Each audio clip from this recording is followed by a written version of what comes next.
Assalamualaikum warahmatullahi wabarakatuh. Om bibi jajaru dengongare di mana saja ngoni berada. Semoga semuanya dalam keadaan sehat walafiat pada hari ini. Berjumpa kembali dengan dorang semua hari ini di Jatem Bonsai Studio. Saya kembali memangkas tanaman bonsai mini. Seperti biasa, bonsai yang sudah waktunya dipangkas harus tepat waktu dilakukan pemangkasan. Ini bonsai sancang. Pemangkasan ini dilakukan dengan tujuan untuk membuka ruang agar proses pencahayaan matahari, penyinaran matahari ke seluruh bagian tanaman bisa terjadi dengan baik sehingga tidak ada ranting yang mati. Nah, fungsi dari pemangkasan itu selain membuka ruang untuk kebutuhan pencahayaan matahari tadi, maka pemangkasan juga bermanfaat untuk memacu pertumbuhan tunas-tunas baru. Dengan begitu, tanaman bonsai akan memiliki perantingan yang rapat sehingga tampil lebih cantik. Tanaman secara botani memiliki proses pertumbuhan yang terus berlangsung terutama pada bagian pucuk, sehingga setelah pemangkasan dilakukan akan memacu tunas-tunas baru yang tumbuh. Keterlambatan melakukan pemangkasan akan menyebabkan pertumbuhan pada bagian-bagian lateral dan interkalar tanaman tidak berlangsung dengan baik karena dominansi auksin pada bagian pucuk akan menyebabkan pertumbuhan lebih dominan berlangsung pada bagian pucuk, sehingga pada bagian lain, bagian bawah pada tunas-tunas lateral dan interkalar, pertumbuhannya menjadi melambat sehingga perlu secara rutin dilakukan pemangkasan. Ini bonsai mini saja, bonsai dengan ukuran tinggi sekitar 12 cm. Bonsai-bonsai yang besar ada di taman, tidak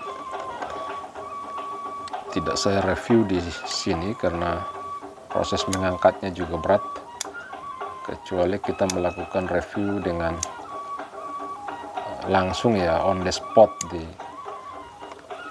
taman tempat dimana pohon-pohon itu dipajang. Karena berat mengangkatnya, saya hanya mereview bonsai-bonsai kecil, bonsai dalam genggaman. Pohon ini sudah berusia sekira 3 tahun lebih, sangat cantik kalau ditanam ditempatkan di meja kerja untuk menampilkan nuansa hijau dan mendorong sirkulasi udara di ruang kerja Anda menjadi lebih sejuk. Penempatan tanaman-tanaman bonsai kecil sangat cocok. Karena itu saya sengaja membuat banyak sekali bonsai dengan ukuran mini, menggunakan jenis tanaman spesial yang proses membonsainya bisa dibuat dalam ukuran-ukuran mame atau ukuran kecil. Singkat saja sebetulnya proses memangkasnya, karena ini pohon kecil tidak butuh pemangkasan yang rumit. Oke, sudah kelihatan cantik saudara-saudara. Ini sebelumnya saya menanam lumut, tetapi karena saya tempatkan di ruang terbuka yang cukup panas sehingga lumutnya menjadi mati. Kita akan mencoba merangsang pertumbuhan lumut kembali dengan melakukan penyiraman dan penambahan zat perangsang untuk menumbuhkan lumutnya agar menjadi hijau kembali. Begitu kira-kira.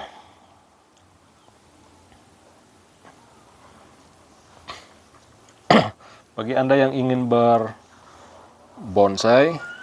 jenis tanaman ini saya dapatkan dari seorang teman. Ini tanaman yang bukan asli Indonesia, sehingga tidak akan tumbuh di alam bebas di Indonesia. Tanaman asli dari Taiwan ya. Di rumah saya bibitnya juga sudah cukup banyak. Anda yang mau menanam silahkan ambil di rumah secara gratis. Selain jenis tanaman ini,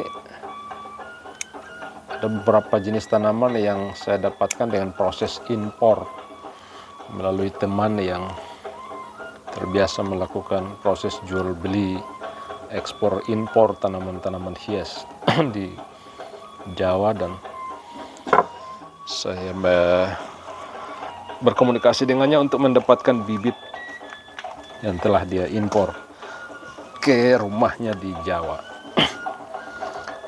Dan beberapa tahun lalu tanaman ini sudah saya kembangkan dan sudah cukup banyak, indukannya juga sudah cukup besar. Di depan rumah pohon induk dari tanaman ini sudah mencapai 4 meter tingginya. Nama pohonnya pernah saya review di video-video sebelumnya. Ini pohon sancang namanya ya. Di Indonesia tanaman yang satu spesies dengan jenis tanaman ini adalah pohon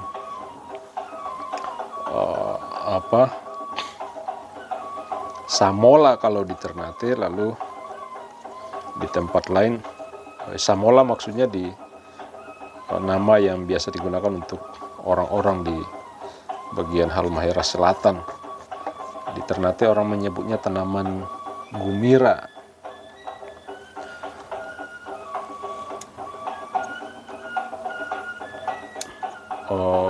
Kekurangannya tanaman gumira atau Samola itu agak sulit untuk mengecilkan daunnya pada saat dibonsai.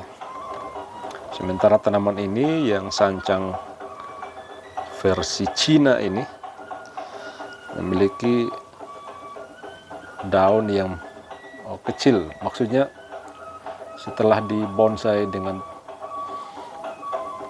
perentingan yang sudah padat, maka daun yang tadinya lebar bisa berukuran 10 cm panjang kali lebarnya, bisa mengecil secara langsung ketika perentingannya sudah padat. Bahkan daunnya bisa sampai seukuran kuku bayi, kuku anak bayi ya, bahkan lebih kecil dari itu. Oke, kira-kira begitu. Proses memangkasnya sudah selesai. Selanjutnya kita akan tempatkan kembali di tempatnya semula. Kita melakukan penyiraman untuk menyegarkan kembali pohon ini.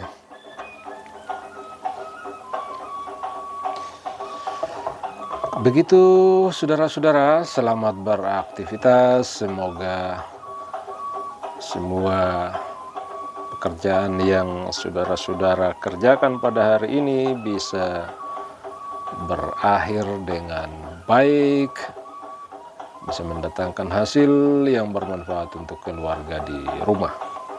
Syukur dofu, syukur loci, matur nuwun. Assalamualaikum warahmatullahi wabarakatuh. Salam bonsai.